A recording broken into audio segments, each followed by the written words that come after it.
आज की इस विशेष वार्ता में मैं आपका स्वागत करता हूं।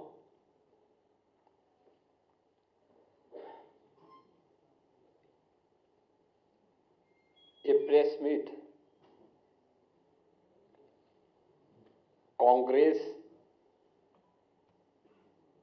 और अन्य विपक्षी दलों के द्वारा किए जा रहे अनैतिक और असंवैधानिक आचरण की ओर का समय समय पर इन लोगों के द्वारा किए गए भारत के संविधान के शिल्पी बाबा साहब डॉक्टर भीमराव अंबेडकर के अपमान से पर्दा उठाने के लिए, ध्यान आकर्षित करने के लिए अत्यंत महत्वपूर्ण है।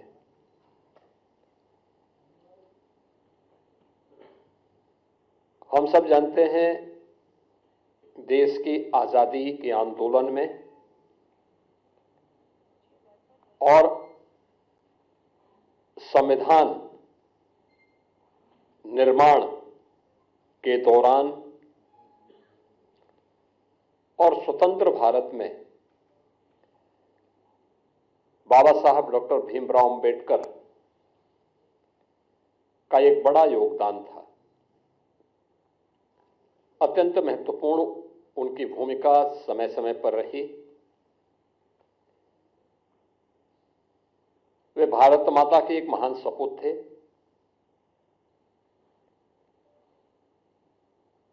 उन्होंने विपरीत परिस्थितियों में तमाम प्रकार के सामाजिक बंधनों का सामना करते हुए उच्च शिक्षा अर्जित की, वित्त और अर्थव्यवस्था के क्षेत्र में, कानून के क्षेत्र में दुनिया की सर्वश्रेष्ठ डिग्री अर्जित की और फिर उसके माध्यम से उन्होंने भारत को अपने उस ज्ञान से आलोकित करने में अपनी पूरी ताकत लगाई। भारत के संविधान के शिल्पी के रूप में हर भारतवासी बाबा साहब डॉक्टर भीमराव अंबेडकर के प्रति श्रद्धा और सम्मान का भाव रखता है। एक और भारतवासी के मन में बाबा साहब भीमराव अंबेडकर के प्रति श्रद्धा और सम्मान का भाव, बाबा साहब भीमराव अंबेडकर के सपने का भारत बनाने के लिए भारतीय जनता पार्टी सदैव पूरी ईमानदारी और प्रतिबद्धता के साथ कार्य की है।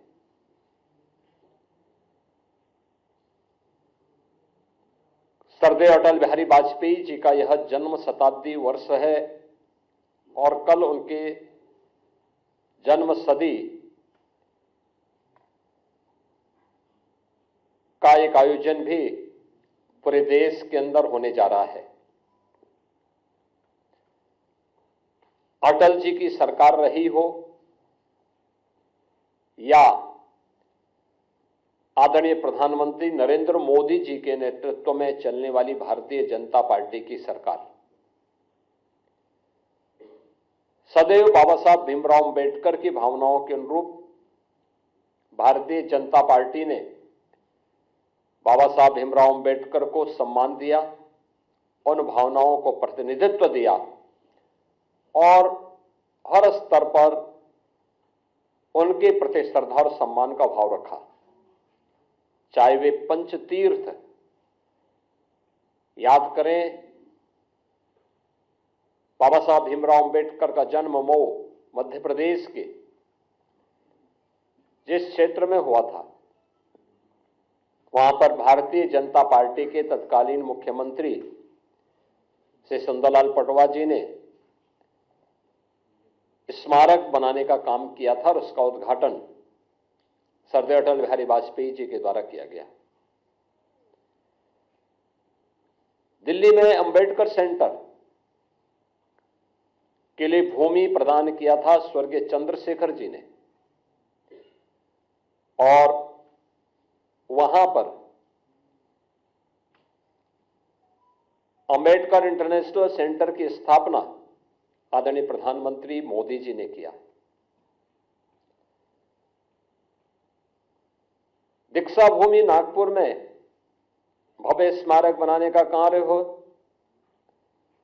या फिर इंग्लैंड में जहां पर बाबा साहब भीमराव अंबेडकर ने उच्च शिक्षा अर्जित की थी, वहां पर बाबा साहब भीमराव अंबेडकर का भव्य स्मारक बनाने का कार्य हो, या फिर मुंबई के चैत्य भूमि, ये पंच तीर्थ जो बाबा साहब भीमराव अंबेडकर से जुड़े हुए हैं, ये भारतीय जनता पार्टी ने बनाए हैं और बाबा साहब की स्मृति को जीवंत बनाए रख करके सदैव सदैव के लिए भारत के अंदर वंचितों और दलितों के लिए एक आशा की किरण के रूप में बाबा साहब भीमराव अंबेडकर को सम्मान दिया। आज जो कुछ भी कार्य मोदी जी के नेतृत्व में चलने वाली एनडीए की सरकार के द्वारा किए जा रहे हैं, जिनमें पहली बार दलित और वंचित शासन की योजना का हिस्सा ईमानदारी के साथ बन रहा है, चाहे वह हर घर में शौचालय बनाने का कार्य हो, हर एक परिवार को, वंचित और दलित परिवार को आवास की सुविधा, सिर ढकने के लिए आवास की सुविधा हो, स्वास्थ्य बीमा का कवर देने का कार्य हो, चाहे वह देश के अंदर 80 करोड़ लोगों को राशन की सुविधा उपलब्ध करवाने का कार्य हो, अनुसूचित जाति, जनजाति और अन्य वंचित तबके को शासन की सभी प्रकार की सुविधाओं से आच्छादित करने का कार्य हो, ये सभी प्रधानमंत्री मोदी जी के नेतृत्व में देश के अंदर बखूबी चल रहा है। बाबा साहब भीमराव अंबेडकर इसी बात के लिए सदैव प्रेरणा प्रदान करते थे। इसी प्रेरणा से प्रेरित होकर के भारतीय जनता पार्टी अपने इस अभियान को पूरी ईमानदारी और प्रतिबद्धता के साथ आगे बढ़ा रही है। एक और भारतीय जनता पार्टी उन मूल्यों, उन आदर्शों के प्रति समर्पित होकर के कार्य कर रही है, तो दूसरी तरफ कांग्रेस, जिसका इतिहास देश के अंदर भारत के दलितों और वंचितों का अपमान करना, जिसका इतिहास तुष्टीकरण के आधार पर दलितों और वंचितों को उनके अधिकारों से पूरी तरह रोकने की एक कुत्सित चेष्टा का हिस्सा रहा है, और दूसरी तरफ तुष्टीकरण के आधार पर देश को विभाजन के कगार तक पहुंचाने का कार्य भी कांग्रेस ने किया।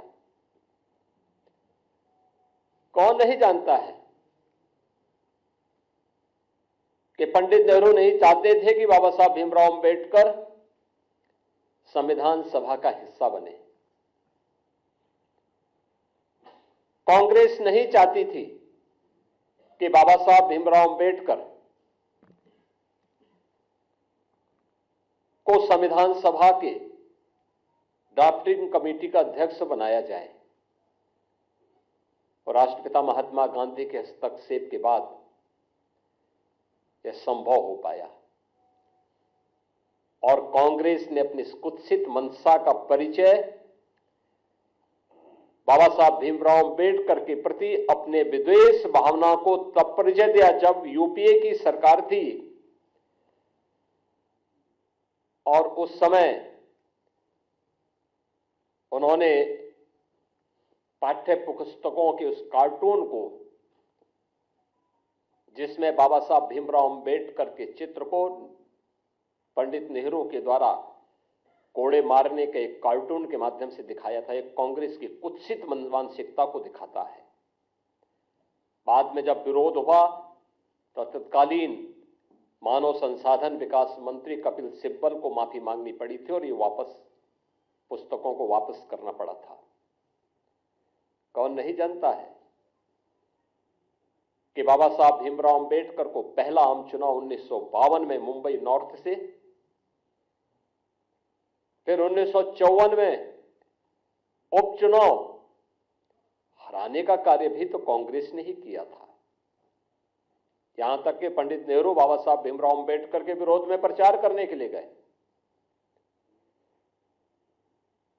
जब वे बाबा साहब भीमराव अंबेडकर भंडारा से चुनाव लड़ने के लिए गए महाराष्ट्र में, वहां पर भी उन्हें पराजित करवाया कांग्रेस ने। कांग्रेस कभी नहीं चाहती थी कि बाबा साहब भीमराव अंबेडकर संसद में जाएं, दलितों की आवाज बने, वंचितों की आवाज बने, और सदैव उन्हें अपमानित करने का काम करती थी। कांग्रेस लगातार, कांग्रेस की मंशा हमेशा ये रही, और कांग्रेस ने न केवल उन्हें हराया बल्कि उन्हें हराने के लिए बाबा साहब भीमराव अंबेडकर के जो अनन्य सहयोगी थे नारायण काजोलकर, उन्हें तोड़ करके उन्हें ही बाबा साहब भीमराव अंबेडकर के खिलाफ चुनाव लड़वा दिया था। और हम सब जानते हैं कि उन्हें चुनाव लड़ाने के परिणति क्या थी। बाबा साहब चुनाव हारे और उन्हीं काजोलकर को कांग्रेस ने 1970 में पद्म पुरस्कार से भी सम्मानित किया। कांग्रेस ने बाबा साहब भीमराव अंबेडकर की महापरिनिर्वाण के बाद कहीं भी उनकी स्मारक नहीं बनने दिया।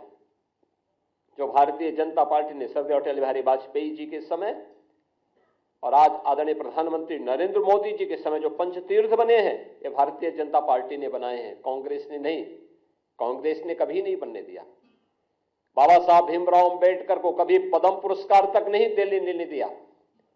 भारत रत्न भी बाबा साहब भीमराव अंबेडकर को तब मिला जिस सरकार में भारतीय जनता पार्टी सपोर्ट कर रही थी। कांग्रेस का इतिहास इसी से आप समझ सकते हैं। जो बाबा साहब भीमराव अंबेडकर ने अपने इस्तीफे के दौर के बाद कही थी, जब उन्हें अपने पद को छोड़ने के लिए मजबूर होना पड़ा था, तो उन्होंने उस समय नेहरू सरकार पर आरोप लगाए थे। और यह परंपरा है कि कोई मंत्री अपने पद से इस्तीफा सदन के रहते हुए दे रहा है तो उसे सदन में बोलने का अवसर दिया जाता है। बाबा साहब भीमराव अंबेडकर को नहीं बोलने दिया सदन में, अपमान यहां पे भी किया गया। उनके इस्तीफे को उजागर नहीं होने दिया गया। अपने इस्तीफे में बाबा साहब अंबेडकर इस बात को कहते हैं कि कांग्रेस को वंचितों और दलितों की चिंता नहीं है, पंडित नेहरू को दलितों और वंचितों की चिंता नहीं है, इन्हें मुसलमानों की चिंता है। ये वंचितों और दलितों से ज्यादा महत्व उन्हें देते हैं, और मैं वंचित और दलितों की आवाज बनना चाहता हूं। मैंने वित्त और अर्थशास्त्र विषय से उच्च डिग्री हासिल की है, मुझे किसी संसदीय समिति में तक नहीं रखा गया है। ये पीड़ा उनकी थी, जो वंचितों और दलितों के लिए जिस आंदोलन को उन्होंने आगे बढ़ाया था, देश के अंदर जिस सामाजिक समता के निर्माण के लिए उन्होंने अपना पूरा जीवन होम किया था, उन्हें उससे वंचित करने का काम भी कांग्रेस किस रूप में कर रही थी। ये बाबा साहब अंबेडकर की पीड़ा उनके इस्तीफे के माध्यम से देखने को मिलती है। और याद करिए, जब कांग्रेस नेतृत्व की ही सरकार केंद्र में थी, तब उस समय कांग्रेस यूपीए सरकार के प्रधानमंत्री भी इस बात को कहते हैं कि देश के संसाधनों पर पहला अधिकार मुसलमानों का है, या वंचितों और दलितों का नहीं है। यानी देश को कैसे लोग आपसी बंटवारे का कार्य कर रहे हैं, ये किसी से छुपा हुआ नहीं है। और जो बाबा साहब भीमराव अंबेडकर देश के दलितों और वंचितों को अपमान करने का जो एक काला अध्याय कांग्रेस का रहा है, कमोवेश वही परिपाटी समाजवादी पार्टी ने भी अपनाई है। याद करिए, समाजवादी पार्टी की सरकार के समय 2012 में जब सरकार बनी थी, तब तत्कालीन मुख्यमंत्री ने कहा था कि सामाजिक न्याय से जुड़े हुए जो स्मारक हैं लखनऊ में बने हुए, सबको तोड़वा देंगे। यानी उन्हें सामाजिक न्याय के इन पुरोधाओं के स्मारक उन्हें अच्छे नहीं लग रहे थे, और उन्होंने अपने समय में किया भी। कन्नौज के बाबा साहब अंबेडकर के नाम पर बने हुए मेडिकल कॉलेज का नामकरण हटा दिया, उसे बाबा साहब भीमराव अंबेडकर का नाम हटा दिया। लखनऊ में भाषा विद्यालय मान्यवर कांसी राम जी के नाम पर स्थापित था। वे सामाजिक न्याय की जिस लड़ाई को लड़े थे, समाजवादी पार्टी ने नाम हटा दिया। सहारनपुर मेडिकल कॉलेज के नाम हटा दिया, तमाम जनपदों से नाम हटा दिए गए। ये चीजें दिखाती हैं कि लोग किस रूप में समाज को विभाजित करने के लिए राजनीति करना चाहते हैं। आदरणीय गृह मंत्री जी के बयान को आधा अधूरा मीडिया के सामने प्रस्तुत करके उसके नाम पर किस प्रकार से अपनी राजनीतिक रोटियां इनके द्वारा सेकी जा रही है, इस तरीके से समाज को गुमराह करने का कार्य किया जा रहा है। अपने किए हुए पर पर्दा डालने के लिए इनके द्वारा लगातार इस शरारत की जा रही है। इन लोगों ने अपने कालखंड के दौरान, अपने कार्यकाल के दौरान बाबा साहब भीमराव अंबेडकर सामाजिक न्याय के पुरोधाओं और महापुरुषों, दलितों और वंचितों के प्रति जो विद्वेष की भावना इन लोगों के मन में थी, ये आज भी उस प्रकार का आचरण लगातार कर रहे हैं। और यही कारण है कि जो भारतीय जनता पार्टी लगातार प्रधानमंत्री मोदी जी के नेतृत्व में दलितों और वंचितों के लिए नई नई योजनाएं ला रही है, उनके उत्थान के लिए कार्य कर रही है। जीरो पॉवर्टी के लक्ष्य को प्राप्त करने के लिए उन्हें 100% सिचुएशन के लक्ष्य की ओर बढ़ाने के लिए पूरी ईमानदारी के साथ कार्य कर रही है। इन सब के पीछे प्रेरणा बाबा साहब भीमराव अंबेडकर की है। उत्तर प्रदेश में हमारी सरकार ने स्वयं लखनऊ में बाबा साहब भीमराव अंबेडकर के नाम पर बाबा साहब अंबेडकर इंटरनेशनल सेंटर की स्थापना हम लोग कर रहे हैं।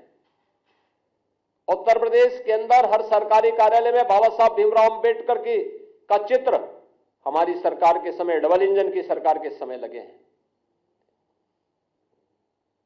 आजादी के बाद उत्तर प्रदेश से पहला दलित देश का राष्ट्रपति भी बनता है।